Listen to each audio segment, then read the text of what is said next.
Villa में pirates का हमला होने के बाद डॉक्टर किरण ने जॉन्ग को मैसेज किया। उन्हें वो मैसेज मिल चुकी थी। डॉक्टर किरण ने वहाँ के हालात बताए। जॉन्ग वहाँ के हालात सुनकर काफी ज्यादा गुस्सा हो रहे थे और उन्होंने पायलट को आदेश दिया डायरेक्ट हेलीकॉप्टर को उनके विला की तरफ ले जाए। वैसे भी हम समुद्री डाकू को मारने के लिए हैं, इससे कोई फर्क नहीं पड़ता कि हम लोग उसे कहाँ पे मारते हैं। पायलट ने भी जॉन्ग के कहे अनुसार उनके विला की तरफ उड़ान भरी। कुछ पायलट जो कि इस वक्त विला को तोड़ने में लगे हुए थे, उन्हें अचानक हेलीकॉप्टर की साउंड सुनाई दी। तभी एक म्यूटेंट्स का सर फटता है। जॉन्ग ने ऊपर से ही शूट किया था, हालांकि बुलेट वेस्ट ना हो जाए इसीलिए जॉन्ग उसी को मारते थे जो म्यूटेंट्स था। नॉर्मल लोगों को मारकर अपने बुलेट को वेस्ट नहीं कर रहे थे। बेली चांगिंग ने भी शुरुआत कर दी। वह कह रहे थे चलो चलते हैं। उस वक्त वे लोग हेलीकॉप्टर पे ही थे। वे सभी ऊपर से डायरेक्ट नीचे की ओर जंप करते हैं। टेंगू टीम के सारे लोग तोप की गोले की तरह नीचे गिर रहे थे। हेलीकॉप्टर को लैंड करने के लिए अच्छी जगह नहीं थी, लेकिन फिर भी इन म्यूटेंट्स के लिए ऊपर से जंप करना कोई बड़ी समस्या नहीं थी। केवल मेंग सियो ही जॉन्ग के साथ ऊपर में रही। उसका काम तो सिर्फ ट्रीटमेंट करना था, न कि फाइट करना।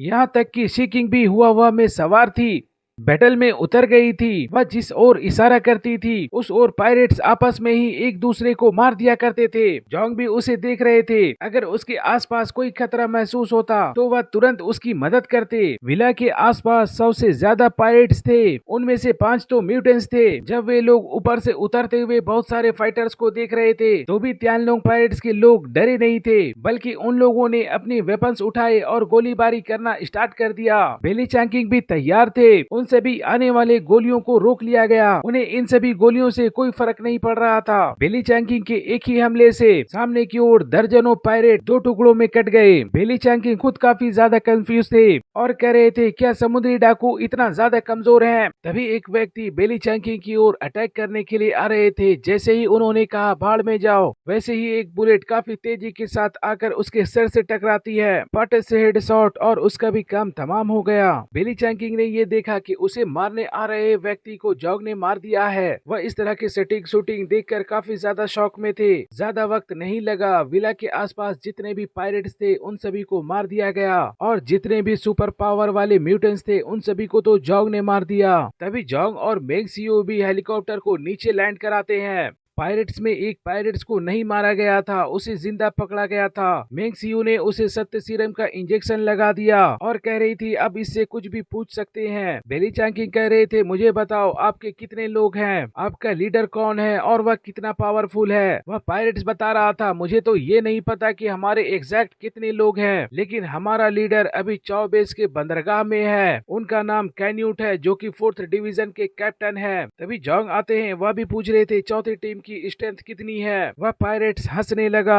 बेशक हम लोग काफी ज्यादा मजबूत हैं, जिनकी बराबरी दक्षिणी समुद्र में शायद ही कोई कर सके। जॉन्ग बेली चांगिंग से पूछ रहे थे बेली चांगिंग क्या ये सच कह रहा है? बेली चांगिंग बता रहे थे कैन्यूट डेल्टा लेवल 4 का म्यूटेंस है विथ 8000 सुपर पावर इंडेक्स और उसके कुछ सबऑर्डिनेट्स की स्ट्रेंथ भी 4000 से लेकर के 6000 तक होगी। कैन्यूट के 4 पावरफुल सबऑर्डिनेट्स में से एक को तो आपने अभी अभी मार दिया है। जॉन्ग कह रहे थे अब हम लोग सीधा चाओ बेस की ओर जाएंगे। इन सभी को जितने जल्दी हो सके क्लियर करना है। हमारा मेन टारगेट लिनहाई सिटी में इक्लिप्स समूह के लोग हैं। तभी चाओ बेस में कॉल लगाया गया। चेंजिंग वन तुरंत रिप्लाई देता है यस बॉस। जॉन्ग उनसे पूछ रहे थे चाओ बेस के हालात इस वक्त कैसे हैं? पायरेट्स की स्थिति इस वक्त क्या है? चेंजिंग वन इस वक्त अंदर में छुपे हुए जरूर थे, लेकिन उन्हें बाहर का सब कुछ पता था। वह कह रहे थे 70% पायरेट्स रिसोर्सेज के तलाश में चले गए हैं और 30% समुद्री डाकू इस वक्त पोर्ट की रखवाली कर रहे हैं। ऐसा लग रहा है कि उन्हें पता था कि आप आ रहे हैं। इस वक्त वे लोग हमारे पुराने किलेबंदी करने वाले एरिया में घात लगाकर आप लोगों पे अटैक करने का इंतजार कर रहे हैं। ये सुनने के बाद जॉन्ग सोच रहे थे हालांकि वहाँ पे रुकने वाले जितने भी पायरेट्स होंगे वे सभी उनके एलाइट फाइटर्स होंगे।